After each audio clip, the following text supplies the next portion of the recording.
നമസ്കാരം. അത്യന്തം അപകടകരമായ അവസ്ഥയിലേക്കാണ് കേരളം പോയിക്കൊണ്ടിരിക്കുന്നത്. അത് ക്രമസമാധാനത്തിൻ്റെ കാര്യത്തിലായിരുന്നാലും സാമ്പത്തിക പ്രതിസന്ധിയുടെ കാര്യത്തിലായിരുന്നാലും കേരളത്തിൽ സാധാരണക്കാരന് ജീവിക്കാൻ കഴിയാത്ത അവസ്ഥയാണ് ഇപ്പോഴുള്ളത്. ഇതുപോലെ തന്നെയാണ് സാമ്പത്തികമായി കൂപ്പുകുത്തിയ ഒരു സംസ്ഥാനം നമ്മുടെ രാജ്യത്തുണ്ട്, ഹിമാചൽ പ്രദേശ്. ഒരു സംസ്ഥാനം എങ്ങനെയാണ് സാമ്പത്തിക പ്രതിസന്ധിയിലേക്ക് കൂപ്പുകുത്തുന്നത് എന്നുള്ളതിൻ്റെ ഏറ്റവും വലിയ ഉദാഹരണമായി നമുക്ക് ഹിമാചൽ പ്രദേശിനെ ചൂണ്ടിക്കാണിക്കാം. അവിടുത്തെ പ്രധാന വരുമാന മാർഗം, ഹിമാചൽ പ്രദേശിൻ്റെ പ്രധാന വരുമാന മാർഗം കൃഷി, ടൂറിസം, ഊർജം, വ്യവസായം എന്നിവയൊക്കെയാണ്.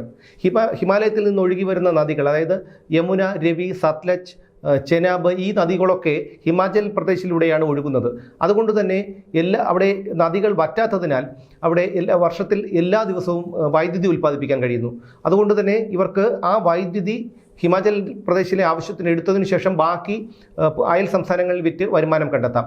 പിന്നെയുള്ളത് കുളു, മണാലി പോലെയുള്ള വിനോദസഞ്ചാര കേന്ദ്രങ്ങളാണ്. നമുക്കറിയാം, രാജ്യത്തിൻ്റെ വിനോദസഞ്ചാര ഭൂപടത്തിൽ തന്നെ ഇത്രയധികം പ്രാധാന്യമുള്ള ടൂറിസ്റ്റ് കേന്ദ്രങ്ങളില്ല എന്ന് വേണം പറയാൻ. അപ്പോൾ അവിടെയൊക്കെ ഉള്ള വിനോദസഞ്ചാരം വലിയ തോതിലുള്ള വരുമാനമാണ് സംസ്ഥാന സർക്കാരിന് ഉണ്ടാക്കി കൊടുക്കുന്നത്. അതുമാത്രമല്ല, മരുന്ന് നിർമ്മാണത്തിൽ വളരെയേറെ മുന്നിൽ നിൽക്കുന്ന ഹിമാചൽ പ്രദേശിൽ 650ഓളം മരുന്ന് നിർമ്മാണശാലകളുണ്ട്. ഇങ്ങനെ കൃഷിയാണെങ്കിൽ ചോളം, ഗോതമ്പ്, അരി ഇതൊക്കെ കൃഷി ചെയ്യുന്നുണ്ട്. പിന്നെ ആപ്രിക്കോട്ട്, ചെറി, പ്ലംസ് ഇങ്ങനെയുള്ള ശീതകാല പഴങ്ങളൊക്കെ കൃഷി ചെയ്യുന്നുണ്ട്. എന്ന് മാത്രമല്ല, രാജ്യത്തിൻ്റെ പഴത്തൊട്ടി എന്നാണ് അറിയപ്പെടുന്നത്. അതായത് രാജ്യത്ത് ആപ്പിൾ ഉൽപ്പാദനത്തിൽ 2ാം സ്ഥാനത്താണ് ഹിമാചൽ പ്രദേശ്. അപ്പോൾ ഇങ്ങനെയുള്ള സാമ്പത്തിക ശേഷി, ഇത്രയധികം സാമ്പത്തിക ശേഷിയും വരുമാന മാർഗവും ഒക്കെയുള്ള ഒരു സംസ്ഥാനം എങ്ങനെയാണ് സാമ്പത്തിക പ്രതിസന്ധിയിലേക്ക് കൂപ്പുകുത്തുന്നത് എന്ന് നമുക്ക് നോക്കാം. അങ്ങനെ നോക്കുമ്പോഴാണ്, ഇതിനെക്കുറിച്ചുള്ള വിവരങ്ങൾ നമ്മൾ അന്വേഷിച്ച് വരുമ്പോഴാണ് നമ്മുടെ സംസ്ഥാനം എത്ര ഭീകരമായ അവസ്ഥയിലൂടെയാണ് കടന്നുപോയിക്കൊണ്ടിരിക്കുന്നത്, എത്ര ഭീകരമായ അവസ്ഥയിലേക്കാണ് നമ്മുടെ സംസ്ഥാനം ചെന്നെത്തിക്കൊണ്ടിരിക്കുന്നത് എന്ന് നമുക്ക് മനസ്സിലാക്കാൻ കഴിയുന്നത്. എങ്ങനെയാണ് ഹിമാചൽ പ്രദേശ് ഇത്രയധികം സാമ്പത്തിക പ്രതിസന്ധിയിലേക്ക് കൂപ്പുകുത്തിയത് എന്നുള്ളതിനെ പറ്റി അന്വേഷിച്ചാൽ അതിന് പ്രധാനമായിട്ടും 4 കാരണങ്ങളാണുള്ളത്. ഒന്ന്, അമിതമായ കടമെടുപ്പ്. അതായത് കിട്ടാവുന്നിടത്തു നിന്നെല്ലാം കടം വാങ്ങി. കേരളത്തിലും സമാനമായ അവസ്ഥയാണ്. കടപ്പത്രം ഇറക്കി പണം സ്വരൂപിച്ചു, അവശ്യ സാധനങ്ങൾക്കെല്ലാം വില കൂട്ടി, കേന്ദ്രത്തിൽ നിന്ന് കടമെടുത്തു, അങ്ങനെ കിട്ടാവുന്നിടത്തു നിന്നെല്ലാം കടം വാങ്ങി, സർക്കാർ ഉദ്യോഗസ്ഥരുടെ സാലറി ചലഞ്ചിലൂടെ ദുരിതാശ്വാസ ബാധിതരെ സഹായിക്കാൻ എന്ന പേരിൽ പിടിച്ചുപറിച്ചു. അങ്ങനെ ഇത്തരത്തിലുള്ള കടമെടുപ്പ്, ഇതാണ് ഒന്നാമത്തെ കാര്യം. രണ്ടാമത്തെ കാര്യം, സർക്കാർ ജീവനക്കാരുടെ ശമ്പളവും പെൻഷനും കൊടുക്കാനായുള്ള ഒരു ചെലവ്. മൂന്നാമത്തെ കാരണമായി പറയുന്നത് കേന്ദ്രത്തിൻ്റെ നിയന്ത്രണമാണ്. അതായത് അമിതമായി സംസ്ഥാനം കടം വാങ്ങിയപ്പോൾ അതിന് കേന്ദ്രം ഒരു നിയന്ത്രണം ഏർപ്പെടുത്തി. 4ാമത്തെ കാരണമാണ് പ്രധാനം. അതായത് ഇതിനു മുമ്പ് ഹിമാചൽ പ്രദേശ് ഭരിച്ചിരുന്നത് BJP സർക്കാരാണ്, ഇപ്പോൾ ഭരിക്കുന്നത് കോൺഗ്രസ് സർക്കാരാണ്. മുഖ്യമന്ത്രി സുഖ്വീന്ദർ സിംഗ് സുഖു. അപ്പോൾ ഈ തിരഞ്ഞെടുപ്പ് വാഗ്ദാനത്തിൽ നിരവധി നടപ്പിലാക്കാൻ കഴിയുന്നതും നടപ്പിലാക്കിയാൽ തന്നെ അധികകാലം മുന്നോട്ട് പോകാൻ കഴിയാത്തതുമായ വാഗ്ദാനങ്ങളാണ് ഈ കോൺഗ്രസ്സുകാർ അന്ന് തിരഞ്ഞെടുപ്പ് പ്രചാരണത്തിൽ ജനങ്ങൾക്ക് വാഗ്ദാനം ചെയ്തത്. ഇതൊക്കെ നടപ്പിലാക്കാൻ തുടങ്ങി. ഈ 4 കാരണങ്ങൾ കൊണ്ടാണ് ഇപ്പോൾ സംസ്ഥാനം കടുത്ത സാമ്പത്തിക പ്രതിസന്ധിയിലേക്ക് കൂപ്പുകുത്തിയിരിക്കുന്നത്.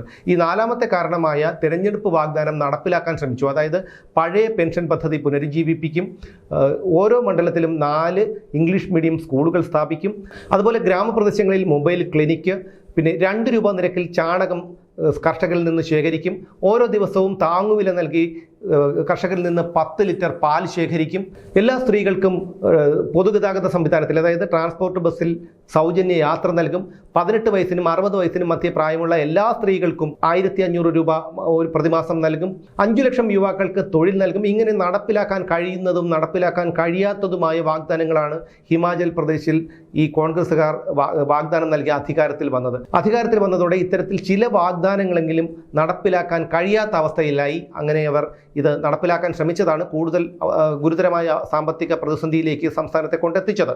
ഇനി എങ്ങനെയാണ് ഹിമാചൽ പ്രദേശിൻ്റെ സാമ്പത്തിക പ്രതിസന്ധി പുറത്തേക്ക് വന്നതെന്ന് നോക്കാം. 2023 മെയ് മാസത്തിലാണ് ഹിമാചൽ റോഡ് ട്രാൻസ്പോർട്ട് കോർപ്പറേഷനിലെ 12,000 ജീവനക്കാർക്ക് ശമ്പളം മുടങ്ങിയത്. അപ്പോൾ തന്നെ സംസ്ഥാനം സാമ്പത്തിക പ്രതിസന്ധിയിലാണോ എന്നുള്ള സംശയമൊക്കെ ഉണ്ടായിരുന്നു. അതിനുശേഷം ഈ കഴിഞ്ഞ മാസം 2.5 ലക്ഷത്തോളം വരുന്ന ഹിമാചലിലെ സർക്കാർ ജീവനക്കാർക്ക് ശമ്പളം മുടങ്ങി. ആദ്യത്തെ സംഭവമാണ്. നമ്മുടെ കേരളത്തിലും സമാനമായ അവസ്ഥയുണ്ടായിട്ടുണ്ട്. കാരണം കഴിഞ്ഞ കുറേ കാലങ്ങളായി KSRTC ജീവനക്കാർക്ക് ശമ്പളമോ പെൻഷനോ കിട്ടുന്നില്ല. പക്ഷേ ഈ KSRTC ജീവനക്കാർ ശമ്പളവും പെൻഷനും കിട്ടാതെ എത്രയോ പേർ ആത്മഹത്യ ചെയ്തു. പക്ഷേ അതൊന്നും നമ്മുടെ കേരളത്തിൽ ചർച്ചയായില്ല, വേണ്ടത്ര രീതിയിൽ ചർച്ചയായില്ല എന്നുള്ളത് മറ്റൊരു വിഷയം. കാരണം ഹേമ കമ്മിറ്റി റിപ്പോർട്ട് പുറത്തു വന്നതിന് ശേഷം ആരെങ്കിലുമൊക്കെ നടത്തുന്ന വെളിപ്പെടുത്തലുകളുടെ പിന്നാലെ പോകുന്നതിനാണല്ലോ കൂടുതൽ റേറ്റിംഗ്. അതുകൊണ്ട് മാധ്യമങ്ങൾക്കൊന്നും ഇതിൽ വലിയ താല്പര്യമുള്ള കാര്യമല്ല. നിരവധി നമ്മൾ കണക്കെടുത്ത് നോക്കി പരിശോധിച്ചാൽ അറിയാം, നിരവധി KSRTC ജീവനക്കാർ, വിരമിച്ചവരും വിരമിക്കാത്തതുമായ നിരവധി KSRTC ജീവനക്കാരാണ് സാമ്പത്തിക പ്രതിസന്ധി മൂലം, അതായത് ശമ്പളവും പെൻഷനും കിട്ടാതെ ആത്മഹത്യ ചെയ്തത്. അപ്പോൾ സമാനമായ അവസ്ഥ നമ്മുടെ കേരളത്തിലുമുണ്ട്. ഇനി കഴിഞ്ഞ മാസം ഹിമാചൽ പ്രദേശിൽ 2.5 ലക്ഷത്തോളം വരുന്ന സർക്കാർ ജീവനക്കാർക്ക് ശമ്പളം മുടങ്ങി. നമ്മുടെ കേരളത്തിലും ഈ കഴിഞ്ഞ മാർച്ചിൽ സമാനമായ അവസ്ഥയുണ്ടായി. അതായത് ചരിത്രത്തിൽ ആദ്യമായി സർക്കാർ ജീവനക്കാരുടെ ശമ്പളം മുടങ്ങി. ഇത് സാമ്പത്തിക പ്രതിസന്ധി കൊണ്ടല്ല, മറിച്ച് അത് സാങ്കേതിക പ്രശ്നങ്ങളാണ് എന്നൊക്കെ സർക്കാർ ന്യായീകരിച്ചെങ്കിലും പൊതു ഖജനാവിൽ 10 പൈസ ഇല്ലാത്തത് കൊണ്ടായിരുന്നു എന്നുള്ള കാര്യം നമുക്ക് എല്ലാവർക്കും അറിയാവുന്ന ഒരു കാര്യമാണ്. അപ്പോൾ ഇത്തരത്തിലുള്ള ചില സമാനതകൾ ഹിമാചൽ പ്രദേശിനും കേരളത്തിലുമുണ്ട്.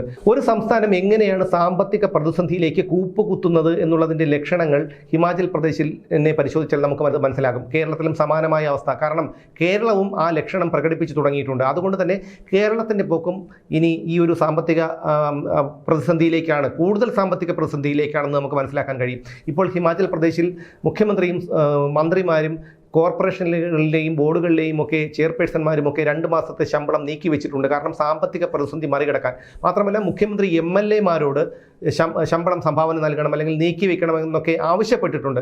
എന്നിട്ട് പോലും സർക്കാരിൻ്റെ ദൈനംദിന കാര്യങ്ങൾ നടത്തിക്കൊണ്ടു പോകാൻ പോലും കഴിയാത്ത അവസ്ഥയാണ് ഹിമാചൽ പ്രദേശിലുള്ളത്. നമ്മുടെ സംസ്ഥാനത്തും അതുതന്നെയാണ്. ഇന്നിപ്പോൾ 4200 കോടി രൂപയോ മറ്റോ കടമെടുത്തിട്ടാണ് ഈ മാസത്തെ ഈ ഓണത്തെ അതിജീവിക്കാനായി, ഓണാഘോഷം പൊടിപിടിക്കാനായും അതിജീവിക്കാനും പെൻഷൻ കൊടുക്കാനും ബോണസ് കൊടുക്കാനും ഒക്കെയായി സർക്കാർ ഒരുങ്ങുന്നത്.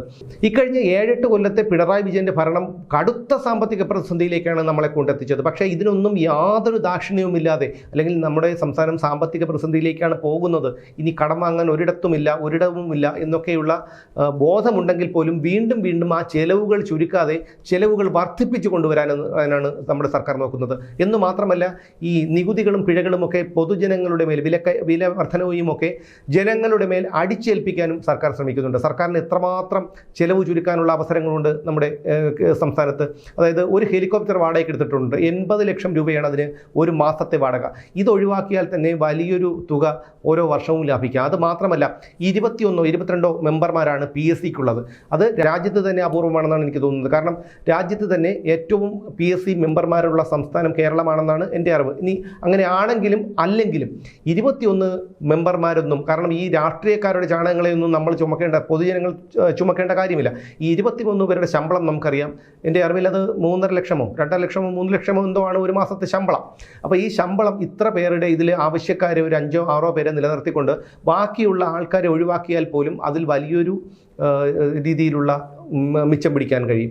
അങ്ങനെ നിരവധി ചെലവ് ചുരുക്കൽ പ്രക്രിയകൾ നമ്മുടെ നടത്താനിരിക്കുമ്പോഴാണ് ഇത്തരത്തിൽ പ്രാഥമിക ആവശ്യങ്ങൾക്ക് പോലും, അതായത് സർക്കാർ ആശുപത്രികളിൽ സാധാരണക്കാരൻ്റെ ജീവൻ രക്ഷാ മരുന്നുകൾ പോലും ഇല്ല എന്നുള്ളതാണ്. അതുമാത്രമല്ല സംസ്ഥാനത്തെ ഏറ്റവും പ്രധാനപ്പെട്ട മെഡിക്കൽ കോളേജായ തിരുവനന്തപുരം മെഡിക്കൽ കോളേജിലെ ആ ലിഫ്റ്റിന് 50 വർഷം പഴക്കമുണ്ട് എന്നറിയുമ്പോഴാണ് ഈ മാറി മാറി വരുന്ന സർക്കാരുകൾ ഇവിടെ എന്തായിരുന്നു ചെയ്തത്, എന്താണ് ഇവർ ചെയ്യുന്നത് എന്നൊക്കെ നമുക്ക് തോന്നിപ്പോകുന്നത്. അപ്പോൾ ആ അവസ്ഥയിലേക്ക് കേരളവും എത്തിയിരിക്കുകയാണ്. ഈ അടുത്ത കാലത്തൊന്നും ഒരിക്കലും തിരിച്ചു കയറാൻ കഴിയാത്ത സാമ്പത്തിക പ്രതിസന്ധിയിലേക്ക് കേരളം എത്തിക്കൊണ്ടിരിക്കുന്ന എന്നുള്ള ബോധം നമ്മുടെ മുഖ്യമന്ത്രിക്കും സർക്കാരിനുമൊക്കെ ഉണ്ട്. എങ്കിൽ പോലും അതിന് യാതൊരു നിയന്ത്രണവും ഏർപ്പെടുത്താൻ അവർ തയ്യാറാകുന്നില്ല എന്നുള്ളതാണ് ഒരു വസ്തുത. ഇനിയെങ്കിലും അതിന് തയ്യാറായില്ലെങ്കിൽ അതിൻ്റെ ഭാരം ചുമക്കേണ്ടത് നമ്മുടെ കേരളത്തിലെ ജനങ്ങളായിരിക്കും, ഞാനും നിങ്ങളും ഉൾപ്പെടെയുള്ള ജനങ്ങളായിരിക്കും എന്നുള്ള കാര്യത്തിൽ തർക്കമില്ല. അതുകൊണ്ട് തന്നെ നമ്മുടെ കേരളത്തിന് ഒരു പാഠമാണ് ഒരു സംസ്ഥാനം എങ്ങനെ സാമ്പത്തികമായി കൂപ്പുകുത്തുന്നു എന്നുള്ളതിൻ്റെ നേർക്കാഴ്ചയാണ് ഹിമാചൽ പ്രദേശ് നമുക്ക് കാണിച്ചു തരുന്നത്. അതൊരു പാഠമായി ഉൾക്കൊണ്ടുകൊണ്ട് ഇനിയെങ്കിലും കേരളം മുന്നോട്ട് പോയില്ലെങ്കിൽ സ്ഥിതി അതീവ ഗുരുതരമായിരിക്കും എന്നുള്ള കാര്യത്തിൽ തർക്കമില്ല.